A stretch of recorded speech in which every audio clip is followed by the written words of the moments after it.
et droit, afin d'avoir une verrière qui respecte tout le temps le même pas, puisque rénovation énergétique dit vitrage spécifique, avec également des stores extérieurs liés GTB, etc., donc des matériaux qui coûtent très cher, qu'on n'a pas envie de manipuler beaucoup, avec le risque de casse. Donc voilà, donc on a pris le parti d'avoir des structures totalement adaptées aux arches et tout le temps des modules de verrière qu'on est venu gruter et poser beaucoup plus facilement. Un autre exemple d'escalier qui est finalement, j'aime beaucoup les escaliers, donc il y en aura aussi un troisième, qui finalement est dans le même contexte que le premier, mais cette fois-ci, en fait, donc l'architecte souhaitait avoir exactement le même escalier en miroir, mais du coup là c'était simplement pour dire que on a redessiné l'escalier et c'est les alentours, donc l'enrobé, etc., qui ont dû s'adapter à nous. Donc on leur a fourni les plans d'implantation, etc., pour que eux se débrouillent après nous.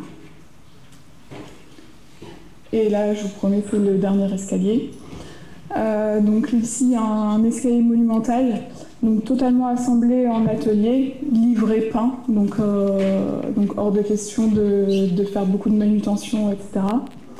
On n'a uniquement pas mis les marches en bois, puisqu'on ne voulait pas qu'elles soient détériorées au fur et à mesure du chantier.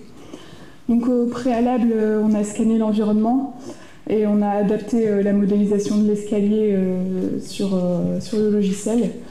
Puis ensuite, on l'a fabriqué et assemblé à blanc dans l'atelier totalement. Et on a implanté les pressallements, donc c'est ce que vous voyez sur les photos du milieu.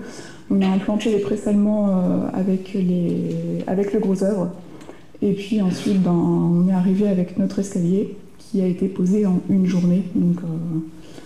Donc c'est des temps de pause qui sont records. Dernier projet, cette fois-ci de la façade. Donc pose de 350 châssis en ITE en un temps record. On a estimé avoir passé 30% de temps en moins de pause. Donc sur 350 châssis, c'est non négligeable. Donc c'était des châssis en pose sur précadre qu'on a assemblé directement en atelier, donc on est arrivé avec une solution toute prête. On est pris, vous voyez sur le plan, entre un voile béton et un CCV, et avec il fallait qu'on ait les mêmes répartitions de masse vue de profil de part et d'autre du CCV. Le gros œuvre n'avait pas forcément positionné ses mannequins au bon endroit. Donc si on s'était contenté de positionner notre châssis dans un trou, on aurait été décalé et ça n'aurait pas fait joli à travers le CCV.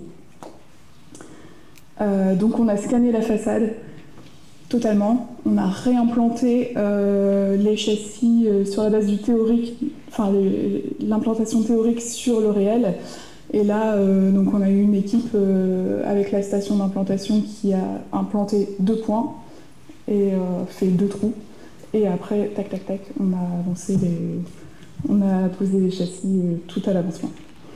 Donc on peut également voir qu'on se professionnalise en termes de réception de support, puisqu'on a un outil qui permet de voir visuellement si le voile béton est au bon endroit. C'est ce que vous voyez un peu en bas à droite. Donc c'est très visuel, c'est rouge, c'est vert, c'est rouge. C'est des solutions qui sont totalement applicables à la rénovation de bâti, puisqu'on l'utilise pour du relevé de côte dans des endroits difficiles d'accès, des formes particulières, des reproductions à l'identique. Et ainsi, on ramène le bâtiment au bureau. Et du coup, on a également utilisé cette solution pour le siège communautaire de Pével Carambeau, qui est candidat au trophée Rêve 3.